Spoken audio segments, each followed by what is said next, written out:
Ghost Night with Mirage. আসসালামু আলাইকুম প্রিয় লিসেনার্স, আশা করি সবাই অনেক ভালো আছেন।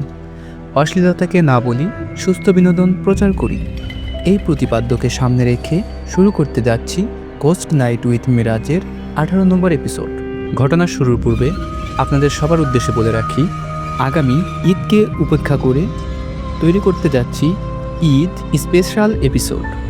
আপনারা চাইলে আপনাদের সাথে ঘটে যাওয়া অথবা আপনাদের জানা কারোর সাথে ঘটে যাওয়া ভৌতিক সব গল্প চাইলে আমার এই শোতে প্রচার করতে পারেন। এর জন্য আপনার জানা আপনার পরিচিত কারোর সাথে ঘটে যাওয়া ঘটনাটি আমার সাথে শেয়ার করুন। চলুন শুরু করা যাক আজকের ঘটনাটি।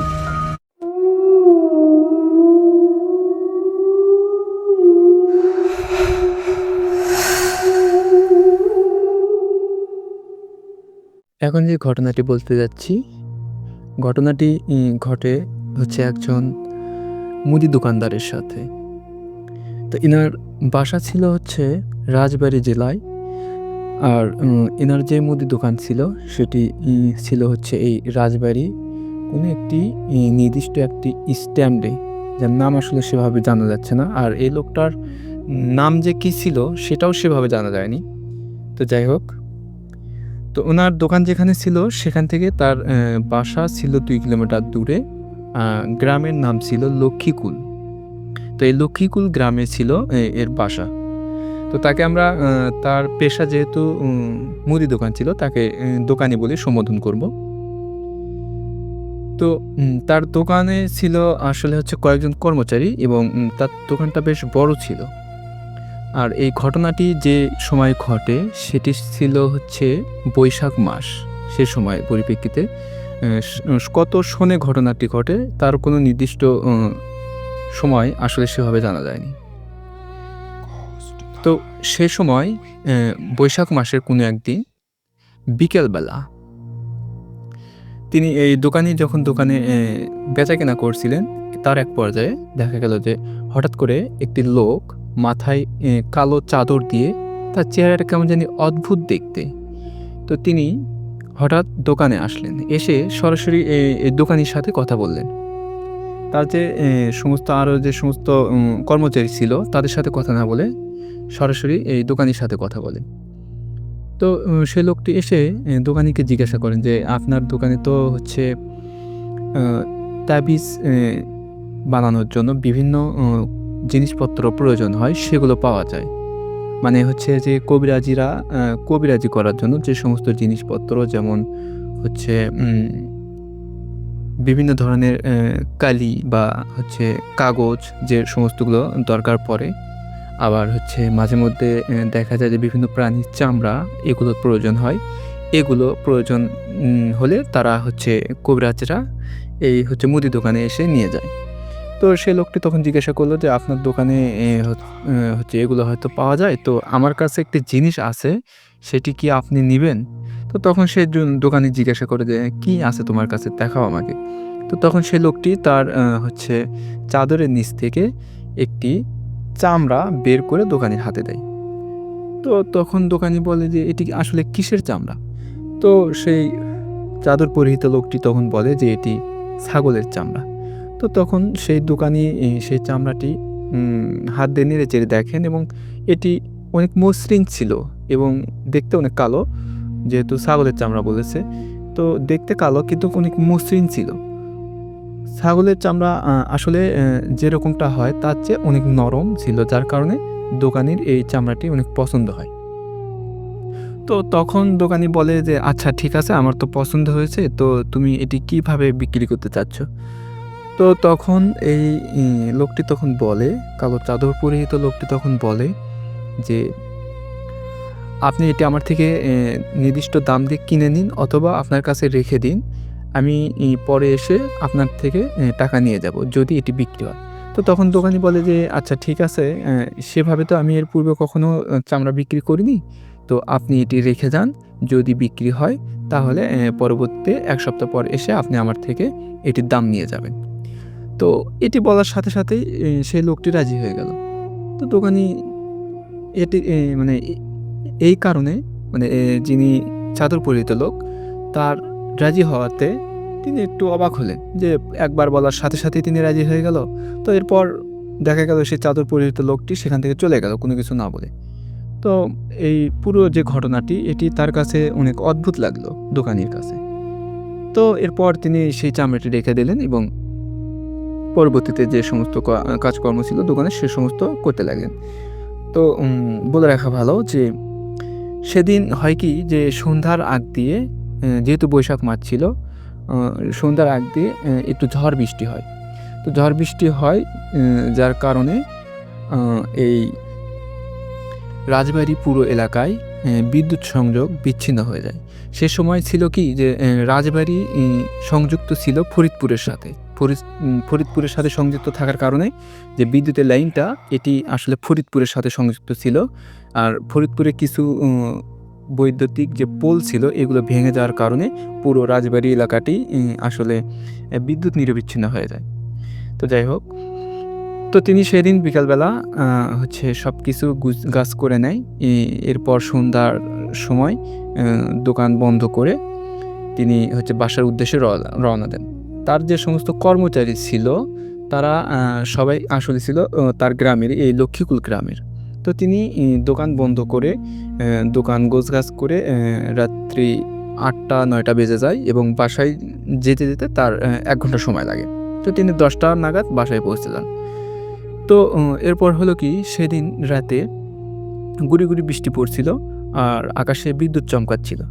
তো সবাই একসাথে বাসার দিকে রওনা হলো এবং হলো কি যে তার যে কর্মচারীরা যারা ছিল তাদের বাসা ছিল অন্য পাশে, আর এই দোকানি এর বাসা ছিল আরেক পাশে। তো এই দোকানির যে বাসাটা ছিল সেখানে আসলে এই যে রাজবাড়ি যে নামটি করা হয়, রাজবাড়ি জেলাটির নামকরণ করা হয় রাজা সূর্যকুমারের নামে। তো ইনার একটি রাজপ্রাসাদ ছিল হচ্ছে এই লক্ষ্মীকুল গ্রামে এবং তার আশেপাশে বেশ কিছু পুকুরও ছিল। তো সেই রাজপ্রাসাদ পেরিয়ে কিছুটা দূরে হচ্ছে এই দোকানের বাড়ি। তো এগুলো পেরিয়ে সেখানে যেতে হয়। তো এই দোকানি তখন তার কর্মচারীদেরকে বলল যে যেহেতু বৃষ্টি হচ্ছে আবার আকাশ একটু মেঘাচ্ছন্ন আছে, গুড়ি গুড়ি বৃষ্টি পড়ছে, তো তোমরা সবাই বাসায় চলে যাও, আমি বাসায় একা যেতে পারবো। তো প্রতিদিন এই কর্মচারীরা হচ্ছে তাকে বাসায় পৌঁছে দিয়ে তারপরে তারা বাসায় যেত। কিন্তু আজকে যেহেতু তিনি কর্মচারীদের নিজেই বলছে তোমরা বাসায় চলে যাও, তো তারা সেজন্য বাসায় চলে যায়। আর হচ্ছে এই দোকানি তিনি তার নিজের বাসার দিকে একা একা রওনা দিলেন। এরপর দেখা গেল তার বাড়ির পূর্বে হচ্ছে তার পুকুর আছে। পুকুরটা পেরিয়ে তারপরে তার বাসাতে যেতে হয়। তার যে বাসার যে এরিয়াটা এটা বেশ বড় ছিল। তো যাই হোক, তো তিনি যখন সেই পুকুরের কাছে আসলেন, পুকুর পাড়ে আসলেন, তো যেহেতু বৃষ্টি হচ্ছিল, আমরা জানি যে হচ্ছে গ্রামগঞ্জে বিভিন্ন সময় দেখে থাকি যখন বৃষ্টি হয় বৈশাখ মাসে তখন হয় কি যে পুকুর থেকে কিছু কিছু মাছ উঠে আসে, যেমন হচ্ছে কই মাছ, টাকি মাছ ইত্যাদি। এগুলো মাছ পুকুর থেকে পানির যে সমস্ত ধারা পুকুরে নামে, বৃষ্টির পানিতে যেগুলো সেগুলো পুকুরে নামে, সেই পানির সাথে উঠে আসে। তো তিনি খেয়াল করলেন যে তার যে পুকুরটা সে পুকুরের পাড়ে এক পাশে পানি প্রবাহ হচ্ছে সেই পুকুরে। তো তিনি সেখানে এগিয়ে গেলেন। এগিয়ে গিয়ে তার হাতে একটি টর্চ লাইট ছিল। আগের যুগে যে সমস্ত লাইট ছিল যেগুলোকে 5 ব্যাটারি টর্চ লাইট বলে, তো সেগুলো ছিল। তো তিনি সেই লাইটটা হচ্ছে জ্বালানোর চেষ্টা করলেন, কিন্তু ওই যে গুড়ি গুড়ি বৃষ্টি হচ্ছিল, হয়তোবা সে কারণে যে টর্চের ভেতরে বৃষ্টির পানি 2-1 ফোঁটা যাওয়ার কারণে হয়তোবা সেটি জ্বলছিল না, বা অন্য কোনো একটু কারণে সেই টর্চটা সে সময় জ্বলছিল না। তো তিনি সেটা জ্বালাতে না পেরে সেটি আর জ্বালানোর চেষ্টা না করে রেখে দিলেন। তো তার কাছে একটি থলে ছিল, মানে ব্যাগ ছিল, যেহেতু তিনি দোকান থেকে আসছিলেন, দোকান থেকে আসার সময় সেটি নিয়ে এসেছিলেন। তো সেটি নিয়ে সেই পানি যে প্রবাহ হচ্ছিল সেদিকে যাচ্ছিলেন, পুকুরে যে পানি নামছিল সেখানে। তো সেখানে গিয়ে ওই যে আকাশে বিদ্যুৎ চমকাচ্ছিল, আবার হচ্ছে একটু করে চাঁদের আলো ছিল। তো এই আলোতে তিনি দেখতে পেলেন যে পুকুর থেকে বেশ বড় বড় শোল মাছ উঠে আসছে ওপর দিকে যেহেতু তার পুকুর থেকে উঠে আসছে, তো সেই মাছগুলো তো অবশ্যই তার হবে। তো তিনি এটি দেখে করলেন কি যে সেই মাছগুলোকে একটি একটি করে ধরে সে ব্যাগে ভরতে লাগলেন। তো বেশ কিছু মাছ তিনি ব্যাগে ভরে নিয়ে এরপর বাসার দিকে রওনা দিলেন। বাসায় গিয়ে হাত মুখ ধুতে লাগলেন এবং তার স্ত্রীকে সেই ব্যাগটি দিয়ে বললেন যে, আমি পুকুর থেকে মাছগুলো ধরে এনেছি, তো তুমি চাইলে সেগুলো এখনই কুটে রেখে দিতে পারো অথবা এভাবেই রেখে দিতে পারো। তো তার স্ত্রী বলল যে, হয়তো এভাবে রেখে দিলে মাছগুলো মারা যেতে পারে, তো আমি এগুলোকে কুটে রেখে দিই। তো যেই বলা সেই কাজ, তিনি হচ্ছে তার স্ত্রী তাকে খাবার দিয়ে দোকানিকে খাবার দিলেন। খাবার দিয়ে তিনি হচ্ছে মাছ কাটতে গেলেন। তো এদিকে দোকানি বসে, বসে খাবার খাচ্ছিলেন। তার যে ছেলে-মেয়ে ছিল তাদেরকে সাথে নিয়ে খাবার খাচ্ছিলেন। আর হচ্ছে তার স্ত্রী রান্নাঘরে মাছ কাটছিলেন। তো একটু পর দেখা গেল যে দোকানি যখন খাবার খাচ্ছিলেন সে সময় হঠাৎ করে রান্নাঘর থেকে চিৎকারের আওয়াজ আসলো। তো তিনি বুঝতে পারলেন যে এটি তার স্ত্রীর গলা। তো তিনি তার স্ত্রীর গলা পেয়ে দৌড়ে রান্নাঘরে গেলেন এবং তার যে ছেলে-মেয়ে ছিল সবাই একসাথে রান্নাঘরে গেলেন। তো রান্নাঘরে গিয়ে দেখেন যে মাছের ব্যাগটি ছিল সেটি একপাশে পড়ে রয়েছে এবং তার স্ত্রী আরেক পাশে অজ্ঞান হয়ে পড়ে আছে। তো মাথায় পানি দিয়ে বিভিন্ন চেষ্টা করে তার স্ত্রীর জ্ঞান ফেরানো হলো এবং তাকে জিজ্ঞাসা করা হলো যে, তুমি যে চিৎকার দিলে সেটি দেওয়ার কারণ কী? তো তখন তার স্ত্রী যেভাবে বলল সেটি ছিল এরকম যে, সে তাকে খাবার দিয়ে যখন রান্নাঘরে আসে, এসে যখন মাছ কাটার উদ্দেশ্যে যখন ব্যাগের ভেতরে হাত ঢুকায় একটি মাছ বের করার জন্য, তখন হঠাৎ করে ব্যাগের ভেতরে থাকা কিছু একটি তার হাতকে খপ করে ধরে নেয়। তো তিনি মনে করেন হয়তোবা বড় কোনো মাছ তাকে কামড় দিয়েছে। তো সেটি দেখার জন্য তিনি ব্যাগ থেকে মাছগুলো ঢেলে যখন মাটিতে ফেলে দেয়, তখন দেখতে পায় যে তার ভেতরে কোনো মাছ ছিল না। তার ভেতরে ছিল আসলে হচ্ছে ছোট, ছোট হাত, কনুই থেকে হাতের মাথা পর্যন্ত, আঙ্গুল পর্যন্ত কাটা। এরকম বেশ কিছু কাটা হাত সেই ব্যাগের ভেতরে এবং তার ভেতরেই একটি হাত তার এই দোকানের স্ত্রীর হাত চেপে ধরেছে। এটি দেখার সাথে, সাথে তিনি হচ্ছে চিৎকার দেয়। আর যার ফলে তিনি অজ্ঞান হয়ে যায়। তো এই ছিল সেই সময়ের ঘটনা। তো তখন তার ছেলে-মেয়ে, এই দোকানির ছেলে-মেয়ে সবাই তাকে দোকানিকে ভর্ৎসনা করতে থাকে যে হচ্ছে বাহির থেকে এই সময় রাত বিরাতে মাছ আনা সম্পূর্ণ নিষেধ। তুমি সেটি কি জানো না? যেহেতু রাতের বেলা এরকম মাছ ধরে আনলে সেগুলো মাছ নাও হতে পারে। আর তার ভেতরে তো এগুলো আসলে বড়, বড় মাছ ছিল। তো এরকমভাবে তাকে গালমন্দ করতে থাকে। তো যাই হোক, এরকমভাবে সবকিছু শেষ হয়ে যায় এবং সেই সময় দেখা যায় যে সেই ব্যাগের ভেতরে যেগুলো ছিল সেই ব্যাগ সম্পূর্ণ খালি ছিল। তো তখন দোকানি মনে করেন যে হয়তো ঘটনাটি এ পর্যন্তই এবং এরপর আর কিছু হবে না। তো এরপর সবাই খাবার-দাবার শেষ করে ঘুমিয়ে যায়। এই ঘটনার পরের দিন তিনি স্বাভাবিকভাবে যেভাবে দোকানে যেতেন সেভাবে দোকানে যান এবং তার যে কর্মচারীগুলো ছিল তাদের সাথে এই ঘটে যাওয়া ঘটনাগুলি শেয়ার করেন। তো তারপর তার কর্মচারীরা সেদিন থেকে করল কি যে তাকে হচ্ছে একদম বাসার গেটে পৌঁছে দেয়। বাসার গেটে পৌঁছে দেয় এবং তারপরে তারা বাসায় চলে যায়। তো সেদিন হলো কি, রাতে তারা তাকে বাসার গেটে প্রবেশ করিয়ে দিয়ে যখন চলে যায়, তখন হচ্ছে এই দোকানি বাসার ভেতরে প্রবেশ করার পর দরজা আটকিয়ে যখন উঠোনে যায়, তখন দূর থেকে দেখতে পায় যে তার উঠোনে কয়েকটি বাচ্চা খেলা করছে। তো তিনি দূর থেকে দেখতে পায় যে বেশ কয়েকজন বাচ্চা হবে, ৫ থেকে ৭ জন এরকম বাচ্চা। তো তার হাতে যে হচ্ছে টর্চ লাইটটি ছিল, তখন হচ্ছে সেটি জ্বালানোর চেষ্টা করে, কিন্তু সেটি সে সময় কেন জানি আবার জ্বলছিল না। তো সে সময় চাঁদের আলো আর হচ্ছে বিদ্যুৎ চমকাচ্ছিল, সেই আলোতে তিনি দেখতে পায় যে সে বাচ্চাগুলো যেগুলো খেলছিল সেগুলো দেখতে কেমন জানি অস্বাভাবিক। তাদের মাথাগুলো বেশ বড়, বড় এবং কেমন জানি চ্যাপ্টা প্রকৃতির ছিল। তো এটি দেখে তিনি সামনের দিকে এগোতে থাকেন এবং কে এরকমভাবে তাদেরকে সম্বোধন করতে থাকেন যে, কে তোমরা?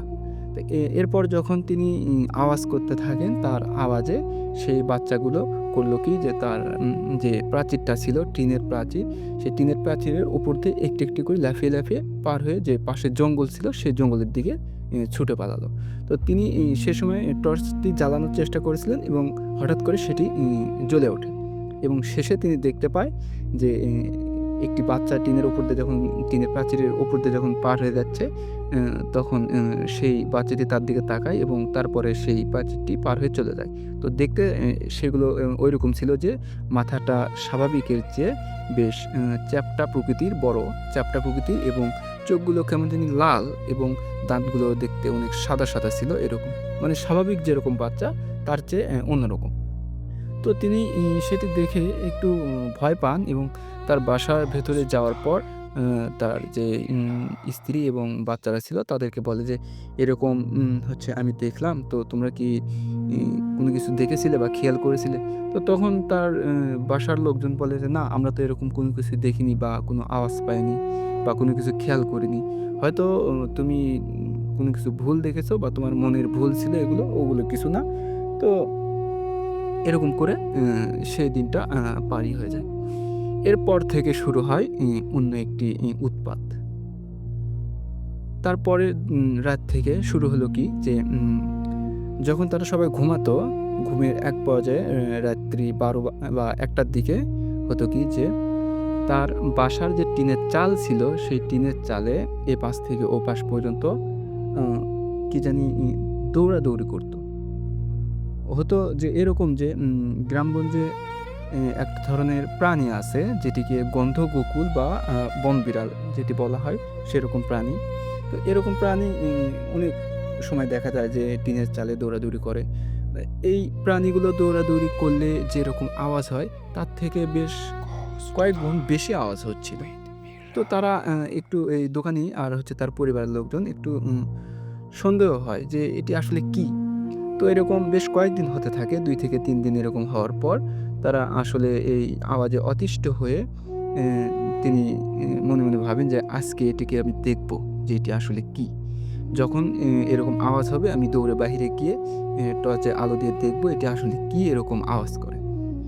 তো এরপর ৩য় দিন যখন এরকম হলো, তখন তিনি আওয়াজ শুনতে পেলেন এবং আওয়াজ শোনার পর দৌড়ে বাহিরে আসলেন এবং এসে যখন তার হচ্ছে বাড়ির টিনের চালে যখন তিনি টর্চের আলো ফেললেন, তখন তিনি দেখতে পেলেন যে ওই যে যেরকম বাচ্চা তিনি দেখেছিলেন তার উঠোনে দৌড়াদৌড়ি করতে এবং খেলাধুলা করতে এবং এক পর্যায়ে যেগুলো টিনের প্রাচীরের উপর দিয়ে লাফ দিয়ে পার হয়ে চলে যায়, সেই বাচ্চাগুলোর মতো একটি বাচ্চা তার যে বাড়ির যে টিনের চালের এক পাশ থেকে আরেক পাশে দৌড়ে চলে গেল এবং চলে গিয়ে ওই পাশে যে জঙ্গলটা ছিল সেই জঙ্গলের ভিতরে হারিয়ে গেল। তো তিনি এগুলো দেখে আসলে ভয় পেয়ে যান। তখন তাদের বাসার সবাই মিলে আলোচনা করেন যে তাদের সাথে যে ঘটনাগুলো ঘটছে এগুলো আসলে স্বাভাবিক কোনো কিছু না। এগুলো আসলে হয়তোবা অতি প্রাকৃতিক কোনো ঘটনা এবং এই ঘটনাগুলো যে কেন হচ্ছে তারা তখনও সেগুলো বুঝতে পারেনি। তো এরপর স্বাভাবিকভাবে তাদের জীবনযাপন হচ্ছিল। পরের দিন যখন তিনি দোকানে যান, তো একসময় একজন হুজুর তার দোকানে আসেন। এসে বলেন যে, "আপনার কাছে কি চামড়া আছে?" মানে তাবিজ লেখার জন্য যে চামড়াগুলো ব্যবহার করা হয়, সেই চামড়াটি তিনি চাচ্ছিলেন। তো তখন তিনি দোকানি বললেন যে, "যাক, এতদিনে একটি কাস্টমার পাওয়া গেল। যে লোকটি তাকে একটি চামড়া দিয়ে গিয়েছিল বিক্রি করার জন্য। এতদিনেও তো একটি কাস্টমার পেলাম না। আজকে একটি কাস্টমার পেয়েছি।" তো তখন তিনি সেই চামড়াটি বের করে সেই হুজুরের হাতে দেন। তো সেই হুজুরটি সেই চামড়াটি নেড়েচেড়ে দেখেন এবং দেখে বলেন যে, "এটি কিসের চামড়া?" তো তখন সেই দোকানি বলে যে, "এটি হচ্ছে ছাগলের চামড়া।" তো তখন হুজুর বলে যে, "ছাগলের চামড়া তো এরকম হয় না। এটি তো অনেক নরম আর হচ্ছে অনেক সুন্দর।" তো তখন এই হচ্ছে হুজুর দোকানি বলেন যে, "হ্যাঁ, আমাকে কিছুদিন পূর্বে একটি লোক এটি দিয়ে গিয়েছিল। তো আপনি চাইলে নিতে পারেন।" তো তখন হুজুরের এই চামড়াটি বেশ পছন্দ হয় এবং তাকে যে দাম বলে সে দামেই তিনি সেটি কিনে নেন। যেহেতু তার এটি অনেক পছন্দ হয়েছে। তো এরপর তিনি সেই চামড়াটি নিয়ে চলে যান। পরের দিন সকালবেলা যখন এই দোকানি তার দোকানটি খুলে বসেছেন, সেই হুজুরটি কোথা থেকে জানি হন্তদন্ত হয়ে তার দোকানে আসেন এবং এসেই সেই দোকানিকে বলেন যে, "আপনি এই চামড়াটি আমাকে দিয়েছেন, এই চামড়াটা আপনি কোথায় পেয়েছেন?" তো তখন সেই দোকানি বলেন তার সাথে যে শুরুতে যে ঘটনাটি ঘটেছিল, যে একজন লোক চাদর পরিহিত অবস্থায় এসে তাকে সেই চামড়াটি দিয়েছিল। তো সেই ঘটনাটি তাকে বলেন। তো তখন হুজুর বলেন যে, "এই চামড়াটি নিয়ে যাওয়ার পর যে আমার সাথে কি ঘটনা ঘটেছে সেগুলো কি আপনি জানেন?" তো তখন সেই হুজুর তার সাথে ঘটে যাওয়া ঘটনাটি বলতে থাকেন। তো ঘটনাটি ছিল এরকম যে, এই চামড়া নিয়ে যাওয়ার পর যখন রাতের বেলা হুজুর সেই চামড়ার উপরে তাবিজ লেখার জন্য বসে তাবিজ লেখার শুরু করছিলেন, তখন হলো কি যে তার আশেপাশে তিনি খেয়াল করেন যে বেশ কয়েকটি বাচ্চা দৌড়াদৌড়ি করছে। তো রাতের বেলা বেশ কয়েকটি বাচ্চা দৌড়াদৌড়ি করছেন। তো যেহেতু তিনি বিভিন্ন সময় জিন ভূত তাড়ান, তো তিনি মনে করেন হয়তোবা সেরকম কোনো দুষ্টু প্রকৃতির জিন তাকে এসে ডিস্টার্ব করছে। তো তিনি এরপর করলেন কি, শরীর দোয়া-দরুদ পড়ে তার শরীর বন্ধ করে নিলেন এবং তার কাজটি আবার পুনরায় শুরু করলেন। তো এরপর হলো কি, তাবিজ লেখার এক পর্যায়ে তিনি বুঝতে পারলেন যে তার পিছনে কেউ একজন দাঁড়িয়ে আছেন এবং হঠাৎ করে তার গলায় সজোরে কামড় বসিয়ে দিলেন। তো তার গলায় যখন সজোরে কামড় বসিয়ে দেন, তখন এই হুজুর চিৎকার করে ওঠেন এবং এক পর্যায়ে অজ্ঞান হয়ে যান। তো এই ছিল এই হুজুরের সাথে ঘটে যাওয়া ঘটনা, তিনি যেটি এই দোকানির কাছে এসে বর্ণনা করছিলেন। তো তখন এই দোকানি বলেন যে, আমার সাথেও তো এরকম অদ্ভুত ধরনের ঘটনা ঘটছে। তার বাসাতে যে সমস্ত ঘটনা, এই যে বাচ্চারা যে তার বাসাতে দৌড়াদৌড়ি করছিল বা তার টিনের চালে যে বা আওয়াজ করছিল, এই সমস্ত ঘটনা সমস্ত কিছু এই হুজুরকে বলেন। তখন এই হুজুর বলেন যে, যে সমস্ত ঘটনা ঘটেছে এগুলো হয়তোবা এই চামড়া রিলেটিভ কোনো ঘটনা হতে পারে। তো তুমি এক কাজ করো, এই চামড়াটি নিয়ে গিয়ে নদীতে ফেলে দাও। তো বলে রাখা ভালো যে রাজবাড়িতে হচ্ছে পদ্মা নদী, রাজবাড়ি মেইন শহর থেকে ২ কিলোমিটার দূরে পদ্মা নদী ছিল। তো এই দোকানি সেখানে গিয়ে এই নদীতে এই চামড়াটি ফেলে দেয়। তো ফেলে দেওয়ার পর বেশ কিছুদিন ধরে তার সাথে আর কোনো ঘটনা ঘটেনি। তো এরই মধ্যে এক পর্যায়ে হলো কি যে, যেহেতু এরকম ঘটনা হতো, সেহেতু এই দোকানের যে সমস্ত কর্মচারীগুলো আছে, সেই কর্মচারীরা তাকে বাসার ভেতরে পৌঁছে দিত। দিয়ে তারপরে বাসাতে যেত। তো এরকমভাবে প্রত্যেকদিন চলতো। তো একদিন হলো কি, তিনি যখন গেটের ওখানে গিয়ে দাঁড়ালেন এবং তার কর্মচারীরা চলে গেলেন, তখন তিনি দেখতে পেলেন যে একজন আ লোক কালো চাদর পরে সেখানে দাঁড়িয়ে আছে। তো যখনই তিনি তাকে বলতেন যে, "এই কে ওখানে?" তো এটি বলার সাথে সাথেই সেই লোকটি দৌড়ে সে জঙ্গলের ভেতরে পালাতো এবং তাকে আর খুঁজে পাওয়া যেত না। তো এরকম বেশ কয়েকদিন হলো। ২-৩ দিন হওয়ার পর তখন হচ্ছে করল কি, যে তার কর্মচারীরা যারা ছিল তাদেরকে বলল যে হচ্ছে, "এরকম আমার সাথে ঘটনা ঘটে। কেউ একজন এখানে এসে দাঁড়িয়ে থাকে। তো তোমরা আমাকে বাসার ভেতরে পৌঁছে দিয়ে তারপরে তোমরা চলে যাবে।" তো ঠিক সেরকমই বাসার ভেতরে যখন তিনি প্রবেশ করার পর, গেট আটকানোর পর তিনি যখন রুমে প্রবেশ করবেন, তার পূর্বে দেখেন যে সে লোকটি এবার তার বাসার ভেতরে এবং দরজায় দাঁড়িয়ে থাকে। যখনই বলে যে, "এই কে তুমি?"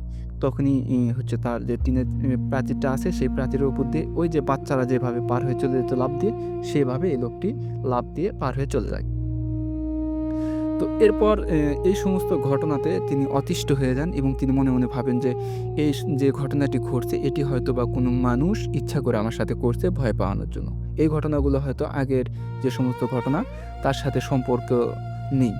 তো তিনি এবার করেন যে হচ্ছে এই লোকটিকে এবার ধরবো আমি, যে এই লোকটি কে? তো একদিন হলো কি যে তিনি দূরে কোথাও দাওয়াত খেতে গিয়েছিলেন এবং সেখান থেকে আসতে দেরি হয়। সেদিন তার কর্মচারীরা তার সাথে ছিল না। তো তিনি সেদিন বাসায় প্রবেশ করার পূর্বে তার যে টিনের হচ্ছে গেট ছিল, সেই গেটের পাশে দেখে সে লোকটি আবারও দাঁড়িয়ে আছে। তো তখন তিনি সেই লোকটিকে আবারও বলেন যে, "এই তুমি কে? দাঁড়াও, দাঁড়াও, এখানে দাঁড়াও।" তো এবার সেই লোকটি আর দৌড়ে পালায় না। তো সেই লোকটি দৌড়ে না পালিয়ে তার কাছে ধীরে, ধীরে আসতে থাকে এবং আসার পর তার কাছে এসে বলে যে, আমার চামড়া আমাকে ফেরত দে। তো তখন এই দোকানি চিনতে পারে যে এটি আসলে সেই লোক যে তাকে চামড়া দিয়ে গিয়েছিল। তো তখন দোকানি বলে যে, "আমি তো সেই চামড়াটি ফেলে দিয়েছি নদীতে।" তো তখন এই চাদর পরিহিত লোক বলে যে, "না, আমার চামড়া আমাকে তোর ফেরত দিতেই হবে, না হলে তোর বিশাল ক্ষতি হবে।" তো তখন দোকানি বলে যে, "এটি আসলে কখনোই সম্ভব না, যেহেতু আমি চামড়াটি নদীতে ফেলে দিয়েছি।" তো তখন এই চাদর পরিহিত লোক বলে যে, "তুই আমার সাথে এটি ঠিক করলি না। আমার চামড়া আমাকে ফেরত দিলি না। এর পরিণতি আসলে ভালো হবে না। তোর এর পরিণতি অনেক খারাপ হবে।" এটি বলে সে লোকটি সে জঙ্গলের ভিতরে আবার হারিয়ে যায়। তো এরপর দোকানি করে তার বাসায় যায় এবং বাসায় গিয়ে সমস্ত ঘটনা তার স্ত্রীদেরকে বলে এবং তাদেরকে সাবধান থাকতে বলে। এরপর হলো কি, একটি মর্মান্তিক ঘটনা। পরের দিন সকালে দেখা গেল যে তার যে সন্তান ছিল, ২ টি ছেলে এবং ১ টি মেয়ে। তার ভেতরে একটি ছেলে ঘুমের ভেতরেই মারা যায়। তো ঘুমের ভেতরে মারা যায়। এরপর সেই দোকানি বুঝতে পারে যে সেই লোকটি বলেছিল যে হয়তো তোর একটি ক্ষতি হবে। সেই ক্ষতিটাই আসলে এটি। তো এরপর থেকে তার সাথে এই দোকানির সাথে বা তার পরিবারের কারো সাথে আর কোনো ঘটনা ঘটেনি। এরপর থেকে তিনি স্বাভাবিক জীবনযাপন করেন। আর তার যা ক্ষতি হওয়ার সেটি হয়ে যায় এবং তারপর থেকে তার জীবনটি স্বাভাবিক হয়ে যায়। তো এই ছিল ঘটনা।